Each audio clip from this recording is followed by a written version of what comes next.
आज की कहानी है एक नए किस्से का जन्म, जिसके लेखक हैं सुरेश उनियाल। कहानीकार सुरेश उनियाल ने यह कहानी आत्मपरक शैली में लिखी है। पात्र अपनी ही कहानी बता रहा है, जो संभवतः स्वयं लेखक ही प्रतीत होता है। कहानी में किसी भी पात्र का नाम सामने नहीं आता है। लेखक द्वारा दादा, पिता, बेटे के रूप में 3 पीढ़ियों के बीच घटी घटनाओं और उनके विचार वैविध्य को लेकर कथानक का निर्माण किया गया है। कहानी का मुख्य पात्र बताता है कि वह दिल्ली से अपने पिताजी की मर्जी के खिलाफ गांव जा रहा था। वह अपने अतीत की खोज में उत्तराखंड के पर्वतीय क्षेत्र में स्थित अपने गांव जा रहा था। पात्र अपने पूर्वजों का ऐतिहासिक परिचय देता है कि उनके पूर्वज बिहार के मिथिला क्षेत्र से आकर गढ़वाल बस गए थे। यहीं वे टिहरी रियासत में राजा के दरबार में ज्योतिष का कार्य करते थे। उसके पूर्वज प्रकांड ज्योतिष और तंत्र विद्या के जानकार थे, जिन्होंने एक बार मंत्रों के बल पर कांसे की थाली को आकाश में भेजकर पूरी प्रजा को चांद चमकने का एहसास करवाया था। ऐसा करने के पीछे कारण ये था कि ज्योतिष के रूप में उन्होंने एक बार गलती से अमावस्या के दिन पूर्णिमा बता दिया, तो लोग उनका मजाक बनाने लगे। जब उन्होंने तंत्र विद्या से कांसे को चांद जैसा चमकाया, तो सब ने उनसे माफ़ी मांगी और उनकी विद्या के कायल हो गए। ऐसे ही एक बार लंबी यात्रा के दौरान उन्हें प्यास लगी, तो उन्होंने किसी औरत से घर के आगे लगी बेल से खीरे मांगे।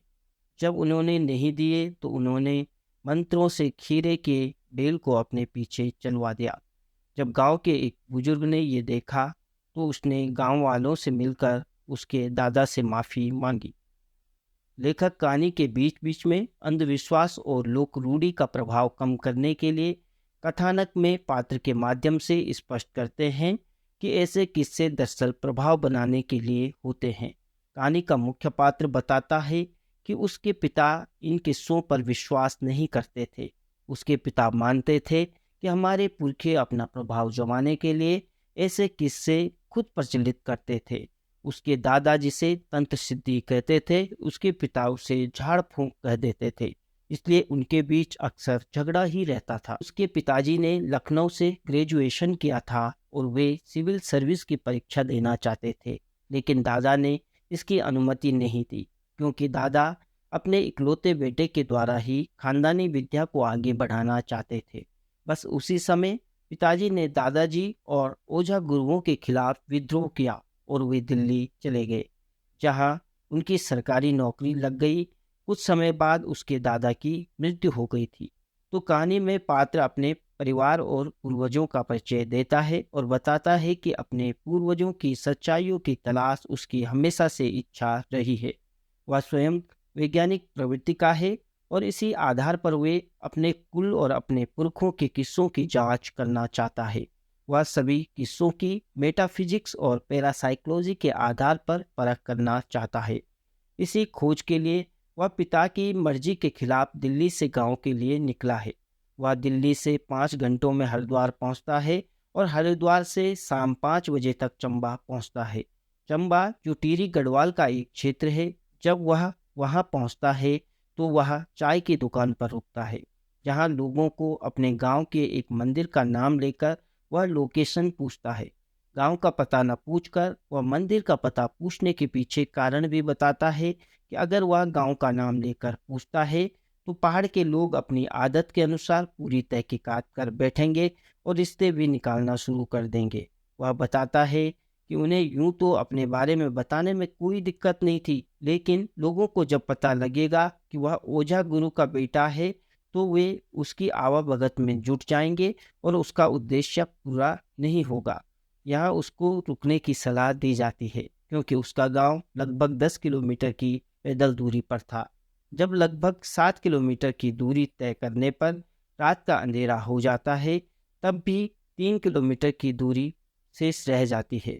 वह पीपल के एक पेड़ के नीचे पहुंचता है, जहां से 2 रास्ते थे, और वह असमंजस में फंस जाता है कि किस तरफ जाया जाए। वह इंतजार करता है कि कोई आए तो वह उसको पूछे। यही रुमाल बिछाकर वह बैठ जाता है। तभी आगे से हाथ में लाठी लिए एक अधेड़ उम्र की महिला आती है और अपने गांव का नाम बताते हुए दिल्ली से आने की बात बताता है। महिला सीधे पूछती है कि क्या वह ओझा गुरुओं का बेटा है।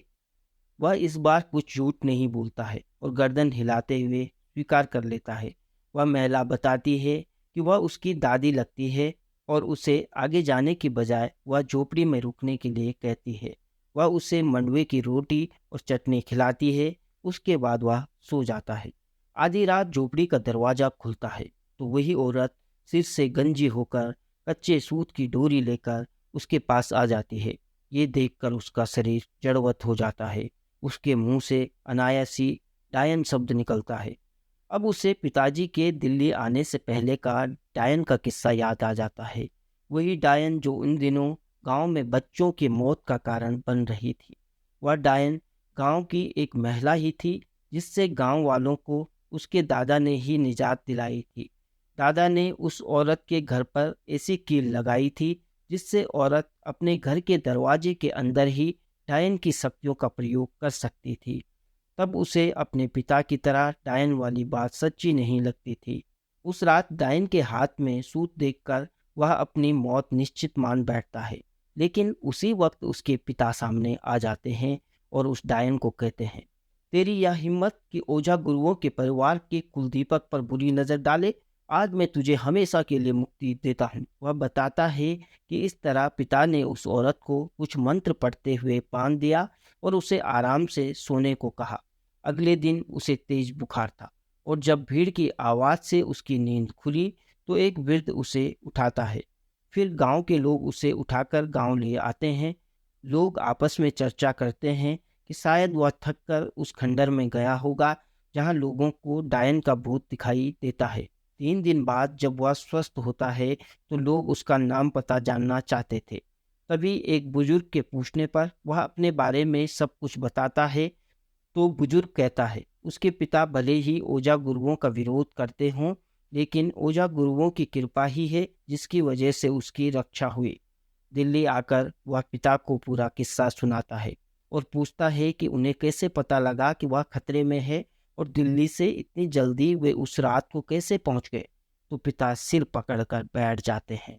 उन्हें अब गुस्सा गांव जाने की बात को लेकर नहीं आ रहा था, बल्कि इसलिए गुस्सा आ रहा था कि उसकी बेवकूफ़ी की वजह से उनके कुल को लेकर एक नए किस्से का जन्म हो गया। तो इस तरह अपने नाम एक नए एक किस्से का जन्म की सार्थकता सिद्ध करते हुए कहानी पूरी होती है। जैसा कि कहानी के प्रारंभ में हमने यह स्पष्ट किया कि यह कहानी आत्मपरक शैली में लिखी गई है, जिसमें कथानक मैं शैली में आगे बढ़ता है और कहानी पढ़कर प्रतीत होता है जैसे पात्र स्वयं लेखक ही हों। इस कहानी के परिप्रेक्ष्य में लेखक की घोषणा है, एक नए किस्से का जन्म कहानी में मैं एक खोजी हूँ जो आज के नौजवान की तरह सुनी सुनाई बातों को नहीं मानता। वह खुद उनकी सच्चाइयों को परखना चाहता है।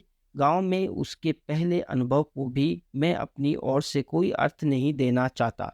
वहाँ कहानी के नैरेटर ने रात में जो कुछ अनुभव किया उसे एक बुरा उसे कोई एक बुरा सपना या थकान और बुखार की वजह से हेलुसिनेशन माना जा सकता है।